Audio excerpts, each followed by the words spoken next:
listening party for Keep Indiana Learning. Oh, Amy, I love it so much. I'm Lena Darnay. I am on staff here at Keep Indiana Learning. We're celebrating our second birthday, 2 years of serving the educators of Indiana, and really celebrating today the unexpected learning that we have all experienced over the last 2 years. And we're thrilled to have Amy Stevens, who is one of our Keep Indiana Learning digital learning coaches, here to celebrate the ways that she has unexpectedly connected with students, families, just the power that we have found through technology to do things we never thought was possible. Amy, thanks so much for being with us today. Thank you, Lena. Oh my goodness. Happy birthday, Keep Indiana Learning. This is so fun. And like Lena said, I'm here to share with you just a little bit about unexpected gifts, especially on this second birthday for Keep Indiana Learning. One of the gifts that I was so surprised to not only unwrap, but be one of the curators is planning a family event. But not just any family event. In my 16 plus years of education, I've planned many family events. And typically it involves, having an RSVP, bringing families into the building, and just fostering that sense of community, right? Well, we had a bit of a design problem last year, and that's what I've been referring to it as. I still was in charge of a family night, but according to rules and according to germs, I was not allowed to bring families into my building. So I had two choices. I could either, one, tell my principal, you know what, no thanks. We'll just keep that job description on hold for when we can have it traditionally in person. Or I could turn it into a design problem, and that's what I did. I started off by first asking myself a question. How can I host a family night that is meaningful to the students, to their families, but also to me as their teacher? As Lena mentioned, I'm the Project Lead the Way teacher at Tri Elementary for grades K through 5. It is my job as a specials teacher to introduce the world of science, technology, engineering, and math. So I sat there and I thought, well, we use the design process every day. Let's do it with this. My question, how can I host a virtual family event? Then I explored options, right? And so here you'll see some of those options. I thought to myself, I should probably plan ahead. I need to provide a variety of choices. What if I prepared and sent home a kit ahead of time? Okay. What platform am I going to use? I've got a couple I've got, access to, but what's going to be best for my evening? And then I've got to communicate, because even though we've been doing things virtually for what seems like a while, but it's just been a short time, communication is key. Most importantly, let's have some fun, right? And so family night is fun, and it can be done in different ways. As I pulled in my village, I'm still in the Explorer phase, by the way. I went to my village. I reached out to friends in different school districts. I talked to fellow coaches, fellow educators. I even called across state lines. Hey, are you planning family events virtually? And if so, how are you doing it? And I got great ideas. Right here on this screen, you're going to see this list of ideas that came about to help me take the risk. I had no idea how this was going to turn out. And I thought, if I can just do my best, then I can move into the model phase. So in the modeling phase, you'll see that I started to plan ahead. Click, and the link to this slide deck will be available. And I'd love for you to just kind of see inside my brain when you click on that planning timeline. I won't show it here because I don't want it to overwhelm, but I do want it to, to see a different way that you can plan and you can organize yourself. If this timeline is not for you, that's okay. But I'd love for you to consider a timeline. Really set the goal. the date, the end in mind, and then work backwards, right? Ask around to see what your budget is and secure if there are any community sponsors. We know that, one gift that has come out of the pandemic is that we have, as educators, been able to receive funds for specific events. This could be something that maybe a community organization would want to be a part of. Next, reach out and find help. And I'm not just talking about somebody to brainstorm with. I'm talking about people to help you with the show. Remember, the worst you can hear is no, right? So don't be afraid to ask. Ask, ask, ask. And if you hear no, keep calling, keep emailing, keep messaging, whatever you need to do. Then be thinking about those that participate. Maybe you want to do some prizes, a raffle, and, think about what might be appropriate. We had some really fun prizes. I chose one last year that was a classroom object that students love. I chose another prize that was specific to one of my speakers. And then I chose a third prize that was a new and different opportunity to explore STEM. When you think about those speaker ideas, I do want to take time to talk just a little bit more about that, because it may be difficult to get that going for crafting your plan, right? For creating your model. Remember your Educational Services Center. I reached out to not only East Central Indiana Services Center, but also to our Central Indiana Services Center, Education Services Center. And it was phenomenal, the ideas that I got. I may not have been able to use all the ideas, but I was able to continue that relationship as well as take advantage of the many resources they have for teachers. NASA. Now, this one needs a few weeks of time to be able to secure a speaker, but they are willing to help you. National Park Service. This one is phenomenal. What a great example that our parks have created to connect students with our National Park Service. May I share with you a fun little surprise? I tested this feature out. With my fourth graders, we did a virtual kayak tour of Glacier Bay National Park.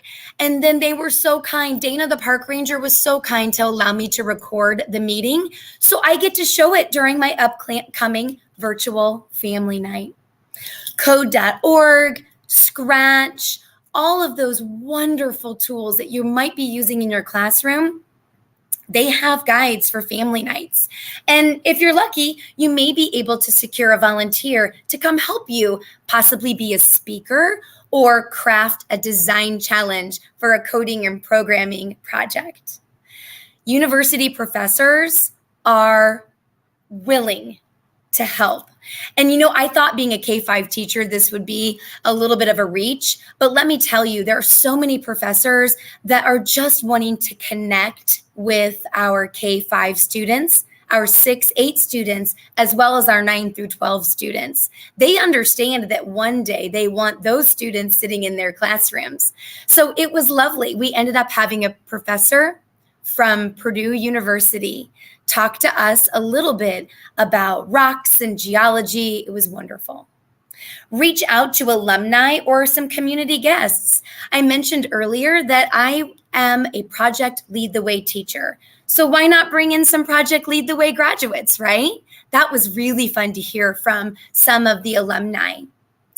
There are probably some families, parents, grandparents, aunts, uncles that would love to be a part of your evening.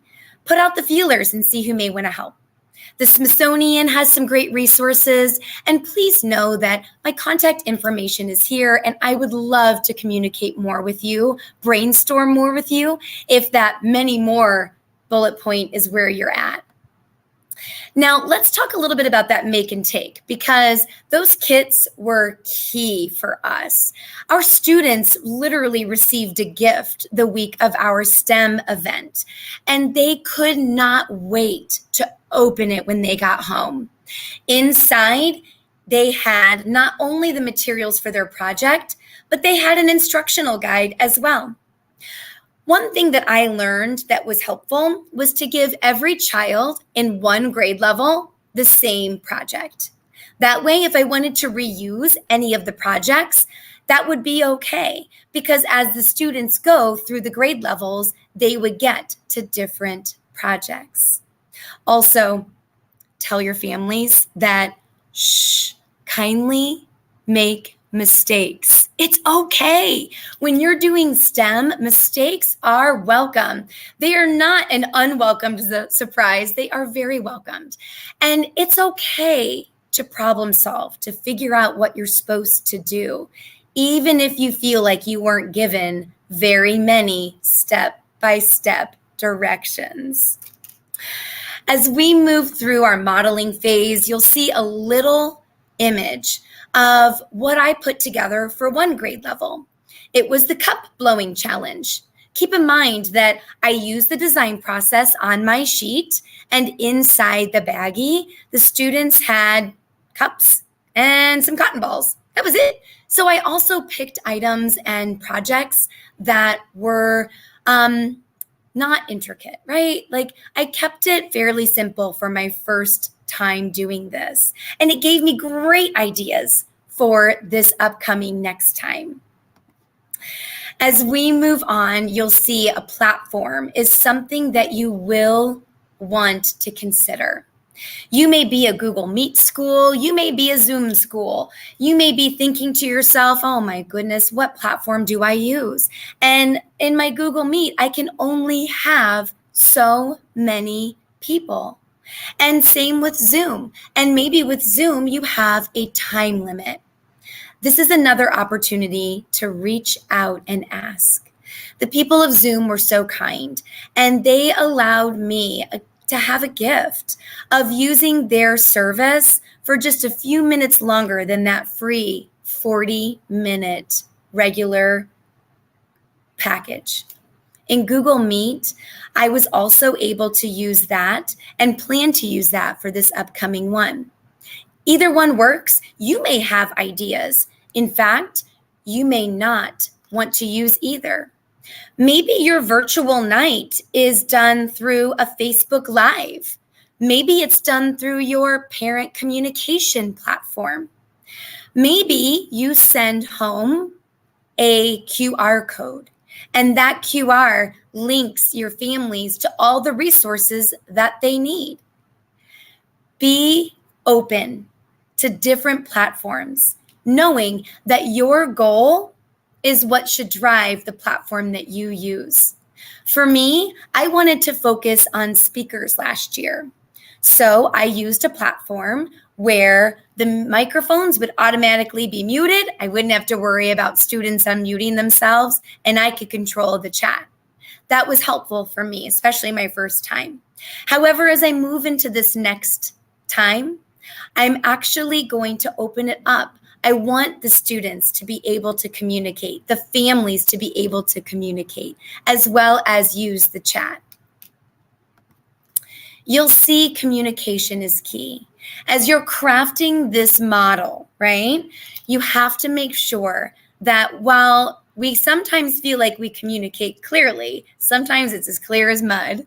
So I put together some flyers. I marketed the event by posting, by emailing, I even did paper, just to let families know what was happening. It was new and different. I gave them information. I assured them that we would give it a try. And I also made sure that families knew if for some reason you get disconnected, or for some reason we're not able to communicate, it'll be okay. I was able to know that if I fail, it's a great example to the students and the families that we can problem solve. And worst case scenario, I could just record the evening and then share the recording at the end. It was going to be just fine. You know, I mentioned something about opening up the chat. That was a way that I thought to myself, I could get attendance, I could get questions, I could get just, some feedback in the moment from my families. So be thinking about those tools that come with different platforms. A survey is also something that you'll want to think about. You know, our families are so good to us. And I just love the positive feedback. I love the objective observations that you can get. And if you do get some feedback that's not uplifting, take a deep breath and think to yourself, you know what? It's okay because I gave it a try. And I did my best to reach out to all families. And I'm going to keep on reworking this idea to continue to make it better. As you look at some of the objects that I have on the screen, I just wanted to continue to remind you about different ways that you can market this, that you can showcase, that you can put together some kits. Right here in the middle, you'll see my 5th grade. It was a Space Lander kit. And I've got a short little video that I'd love to share with you. It's just 20 seconds. It's just a little presentation. Yes, thank you, teachers, that I put together to show you some fun from last year's virtual family event. You'll get to see me behind the scenes. You'll get to see our social worker that presented to us, as well as, wait for it, our families. Those babes were eating dinner while listening to our speakers. They were creating with their families at home. And then we had them posting and sharing to hashtags on our school's Facebook page. It was so fun. I was thrilled to see the feedback. I would love for you to know that this truly is a fam jam, right? And as you are thinking about your family event, I want you to know that you're not alone. There are so many of us out there that are trying to rethink what we have been doing traditionally. Getting families together is one of those things. And this unexpected gift of hosting a virtual family night was key. Not only did my students love feeling like they were one of the grown-ups, you know, they've been watching their grown-ups on Google Meets and on Zooms. They themselves have been doing that with their teachers, but they got to come together for a really great purpose, to share some learning. Also, I've mentioned just a few times this design process. You know, that model was really great for me. It was just fine. And as I evaluated that model, I've made some changes. And so here I am explaining to you that I'm ready to do it again. The rules have changed. I actually am able to have families come in to my building right now. But I'm choosing to do a virtual option again. And it's not germ related. It's just that now I have made so many wonderful contacts. I don't know that I could possibly give the heart, the soul, the learning that they have to share in an in-person gathering. The virtual platform is going to work out best for the goal of the evening. And I've also included my art teacher. So we're going to have a virtual art show. We're going to include some speakers from some different companies. There's going to be a family coding and programming project. We're going to redo that virtual kayak ride through Glacier Bay National Park. And I've got some few surprises up my sleeve that you'll have to wait to see. I'd love for you to think about a virtual family event. Maybe it's not a family night that's STEM related. Maybe it's a back to school night, or maybe it's an open house. Know that I'm here. My information is on the screen and will be shared with you. I would love to connect with you, brainstorm with you, and find out what tools, what design process helps you achieve a true family event. Oh my goodness, this was so amazing. Amy, I want to come and attend the kayaking through Glacier Bay. I just love the idea of embracing the power of a virtual event even beyond the germ related or the pandemic related implementation, because so many of our families find it hard to physically get to a location for many reasons. And this just gives them a welcome in. It's just It so does. great. It does. Thank you for having me. And just thank you to all of the friends and I consider Keep Indiana Learning family for joining today. And I hope to see you all again soon. Thanks, Amy. Thanks so much. Thank everybody for joining us today. Please find a takeaway, find a thing you might try, find something you loved hearing about, retweet, share this broadcast, hashtag KINL turns 2 and hashtag too good to miss. We are doing some really fun birthday giveaways to celebrate our second birthday. Keep Indiana Learning. Thank you, Amy. And stick around. We've got our next session coming up soon. Yay.